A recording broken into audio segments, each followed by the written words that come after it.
HDFC flexi cap fund जो कि flexi cap category का सेकंड लार्जेस्ट फंड है। साथ ही ये फंड इस कैटेगरी का काफ़ी पुराना और रेपुटेड फंड भी है। लेकिन आपको अधिकतर लोग फ्लेक्सी कैप कैटेगरी में पारंपरिक फ्लेक्सी कैप फंड की बात करते हुए दिखाई देंगे। लेकिन यदि देखा जाए तो लॉन्ग टर्म में ये फंड भी अच्छे रिटर्न्स बनाकर दे रहा है। तो दोस्तों, यदि आप भी फ्लेक्सी कैप कैटेगरी में बेस्ट म्यूचुअल फंड फाइंड कर रहे हैं या फिर HDFC फ्लेक्सी कैप फंड का डिटेल में रिव्यू देखना चाहते हैं तो ये वीडियो आपके काफ़ी ज़्यादा काम आ सकती है, क्योंकि इस वीडियो में हम इस फंड को डिटेल में रिव्यू करेंगे और साथ में ये भी जानेंगे कि क्या फंड में फ्रेश SIP करनी चाहिए या नहीं। साथ में हम ये भी जानेंगे कि जो एग्जिस्टिंग इन्वेस्टर्स इस फंड में SIP कर रहे हैं उन्हें आगे क्या करना चाहिए। तो चलिए फंड का रिव्यू शुरू करते हैं और सबसे पहले फंड की बेसिक्स की बात कर लेते हैं। HDFC फ्लेक्सी कैप फंड का रेगुलर प्लान 1 जनवरी 1995 को लॉन्च हुआ था, यानी कि ये फंड काफ़ी पुराना फंड है जिसका कि एक लंबा ट्रैक रिकॉर्ड अवेलेबल है। फंड अपने बेंचमार्क इंडेक्स के रूप में निफ्टी 500 TRI को फॉलो करता है। फंड के डायरेक्ट प्लान का एक्सपेंस रेशियो 0.76% है। वहीं पर फ्लेक्सी कैप कैटेगरी का एवरेज एक्सपेंस रेशियो 0.73% है, यानी कि ये फंड आपको कैटेगरी एवरेज से स्लाइटली महंगा पड़ेगा। फंड का लेटेस्ट AUM देखें तो ये 66,304 करोड़ रुपीज़ है, यानी कि काफ़ी ज़्यादा निवेशकों ने इस फंड में इन्वेस्ट किया हुआ है। चलिए आगे बढ़ते हैं और इस फंड को इसके रिटर्न्स के बेसिस पर वैल्यू करते हैं। यदि इस स्कीम में 5,000 की मंथली SIP 10 साल पहले स्टार्ट की गई होती तो आज टोटल इन्वेस्टमेंट 6 लाख रुपीज़ का होता, जिसकी मैच्योरिटी वैल्यू 16,92,000 रुपीज़ की होती, जबकि कैटेगरी एवरेज में 13,91,000 रुपीज़। साथ ही इन 10 सालों में 19.67% के एनुअलाइज रिटर्न्स निकल कर आते, जो कि अच्छे रिटर्न्स माने जा सकते हैं। यदि 10 साल पहले इस फंड में SIP के बजाय 1 लाख रुपए लमसम इन्वेस्ट किए गए होते तो आज उसकी मैच्योरिटी वैल्यू 4,25,000 रुपीज़ होती। वहीं पर कैटेगरी एवरेज में 3,46,000 रुपीज़ की मैच्योरिटी होती। इस दौरान लमसम में 15.58% के एनुअलाइज रिटर्न्स निकल कर आते। यदि फंड के हिस्टोरिकल रिटर्न्स को देखें तो फंड ने लास्ट 10 ईयर्स में 14.77% के रिटर्न्स बनाए हैं। वहीं पर बेंचमार्क ने 14.03% के। लास्ट 5 ईयर्स में फंड के रिटर्न्स 22.53% है। वहीं पर बेंचमार्क के 19.04% है। लास्ट 3 ईयर्स में फंड के रिटर्न्स 24% है। वहीं पर बेंचमार्क के 15.35% है। लास्ट 1 ईयर के रिटर्न्स को देखें तो ये फंड के 23.27% है। वहीं पर बेंचमार्क के 15.67% है। तो यहाँ पर HDFC फ्लेक्सी कैप फंड ने कंसिस्टेंटली बहुत ही अच्छे रिटर्न्स बनाकर दिए हैं, जहाँ पर इसने बेंचमार्क और कैटेगरी एवरेज के रिटर्न्स को भी अच्छे मार्जिन से बीट करके दिया है।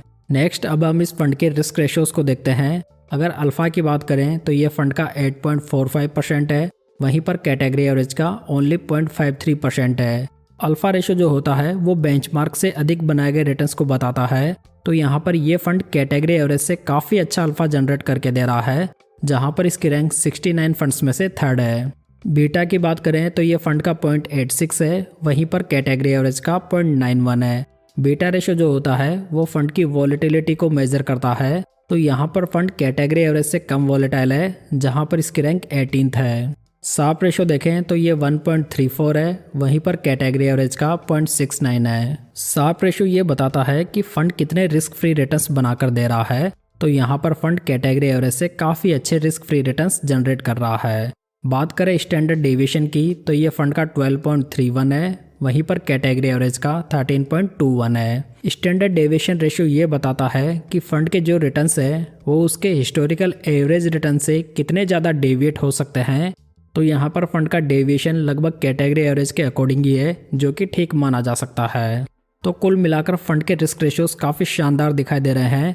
साथ में ये जो रिस्क रेशियोज हैं वो लास्ट 3 ईयर्स के एवरेज रिस्क रेशियोज हैं, जो कि हमें ये इंडिकेट कर रहे हैं कि फंड की परफॉर्मेंस लास्ट 3 साल में काफ़ी अच्छी रही है।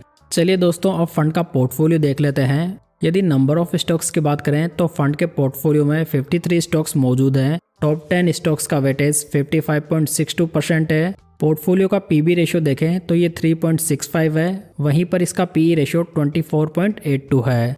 तो यहाँ पर वैल्यूएशन रेशियोज के अकॉर्डिंग तो पोर्टफोलियो का वैल्यूएशन रीजनेबल नज़र आ रहा है। यदि स्कीम के फंड मैनेजर्स की बात करें तो इसे 2022 से मिसेस रोसी जैन और मिस्टर ध्रुव मुच्छल मैनेज कर रहे हैं। खास बात यह है कि ये फंड मैनेजर्स काफ़ी एक्सपीरियंस फंड मैनेजर्स हैं जिन्होंने फ्रैंकलिन और गोल्डमैन सच जैसी दिग्गज कंपनियों के साथ में काम किया हुआ है। दोस्तों, HDFC फ्लेक्सी कैप फंड की स्टॉक होल्डिंग को देखने के लिए मैं यहाँ पर धन ऐप का यूज़ कर रहा हूँ, जिसमें कि आपको अकाउंट बनाने के बाद में लॉगिन करना है और यहाँ पर म्यूचुअल फंड के सेक्शन में जाकर म्यूचुअल फंड को सर्च कर लेना है। यदि आप यहाँ पर होल्डिंग सेक्शन में जाएंगे तो यहाँ पर आपको फंड की टोटल होल्डिंग दिखाई देगी। तो यहाँ पर यदि हम इस फ्लेक्सी कैप की होल्डिंग देखें तो इसमें हमें HDFC bank, ICICI bank, axis bank, Cipla, Kotak bank और SBI लाइफ जैसी कंपनियां देखने को मिल जाएगी। यानी कि फंड का पोर्टफोलियो काफ़ी सेफ दिखाई दे रहा है, जिसमें कि most of large cap companies ही दिखाई दे रही है। साथ ही यदि आप यहां पर मोर पर क्लिक करेंगे तो आपको कंप्लीट होल्डिंग भी दिखाई दे जाएगी। हालांकि फंड ने कुछ एक स्टॉक में मोर देन 5% का एक्सपोजर लिया हुआ है, जो कि इसे थोड़ा रिस्की जरूर बना देता है। यदि आप यहाँ पर फंड की कैश होल्डिंग देखेंगे तो ये 8.77% है, मतलब कि इतना पैसा फंड के पास में अभी कैश में अवेलेबल है। तो यहाँ पर इसका मतलब हो सकता है कि फंड मैनेजर्स को भी मार्केट में अपॉर्चुनिटीज़ दिखाई नहीं दे रही है, या फिर ये बेटर अपॉर्चुनिटीज़ की तलाश में है। यदि फंड की सेक्टर होल्डिंग देखें तो इन्होंने financial, other, consumer, health care और टेक्नोलॉजी में हाईएस्ट एक्सपोजर बनाया हुआ है। दोस्तों, यदि आप भी धन के साथ में अपना अकाउंट खुलवाना चाहते हैं तो लिंक आपको डिस्क्रिप्शन बॉक्स में मिल जाएगा, जहां से आप इनका फ्री में अकाउंट ओपन कर सकते हैं।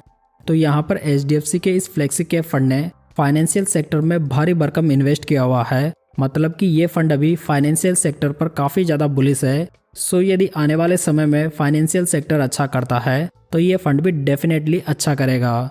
लेकिन यदि इसका उल्टा होता है और फाइनेंशियल सेक्टर इतना अच्छा परफॉर्म नहीं कर पाता है तो फंड को भी प्रॉब्लम का सामना करना पड़ सकता है। यदि फंड का टर्नओवर रेशो देखें तो ये 37.16% है।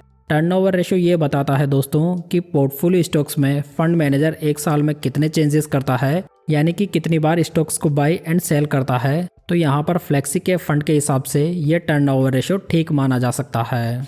यदि फंड का एसेट एलोकेशन देखें तो इन्होंने लार्ज कैप कंपनीज में 84.99% इन्वेस्ट किया हुआ है, मिड कैप कंपनीज में 2.55% और स्मॉल कैप कंपनीज में 12.46% इन्वेस्ट किया हुआ है। तो यहाँ पर फंड ने लार्ज कैप कंपनीज में ज़्यादा इन्वेस्ट किया हुआ है, बावजूद इसके फंड अच्छे रिटर्न्स भी बना कर दे रहा है। साथ ही फंड ने मिड कैप कंपनीज और स्मॉल कैप कंपनीज में कैटेगरी एवरेज से कम इन्वेस्ट किया हुआ है, जो कि फंड के रिस्क को थोड़ा कम कर देता है। यदि फंड की रेटिंग की बात करें तो इसे वैल्यू रिसर्च और क्रिसिल रेटिंग एजेंसी दोनों ने 4 स्टार से रेट किया हुआ है। देखा जाए तो फंड पिछले 5 साल से बहुत ही अच्छा कर रहा है। खासतौर पर फंड पिछले 3 साल में कैटेगरी के टॉप फंड्स में शामिल हो चुका है। फंड का हाई अल्फा, लो वोलेटिलिटी और गुड रिस्क फ्री रिटर्न्स इस फंड को इस कैटेगरी में बहुत ही अच्छी चॉइस बना देते हैं। यदि आप ये वर्स्ट परफॉर्मेंस क्वार्टर का चार्ट देखेंगे तो इसमें blue line HDFC flexi cap fund की है, जो कि हमें ये बता रही है कि फंड में अच्छी डाउनसाइड प्रोटेक्शन भी अवेलेबल है, यानी कि फंड मार्केट के गिरने पर उतना नहीं गिरता जितना कि कैटेगरी के बाकी अदर फंड्स गिरते हैं। यदि आप लास्ट 3 इयर्स के रिटर्न्स को यहाँ पर देखेंगे तो यहाँ पर फंड ने अपने पीयर्स के मुकाबले भी बहुत ही अच्छा किया हुआ है। इसी वजह से HDFC flexi cap fund invest करने के लिए अभी बहुत ही अच्छी चॉइस बन जाता है। साथ ही ऐसे निवेशक जो कि इस फंड में ऑलरेडी इन्वेस्ट कर रहे हैं वो भी इसे कंटिन्यू करने के बारे में सोच सकते हैं। तो उम्मीद करता हूं दोस्तों कि आपको ये जानकारी पसंद आई होगी। वीडियो अच्छा लगा हो तो इसे लाइक, कमेंट और शेयर जरूर कीजिएगा। साथ ही अगर आपको धन के साथ में अकाउंट ओपन करना है तो लिंक आपको नीचे डिस्क्रिप्शन बॉक्स में मिल जाएगा। तो चलिए दोस्तों, फिर मिलते हैं किसी नई जानकारी के साथ।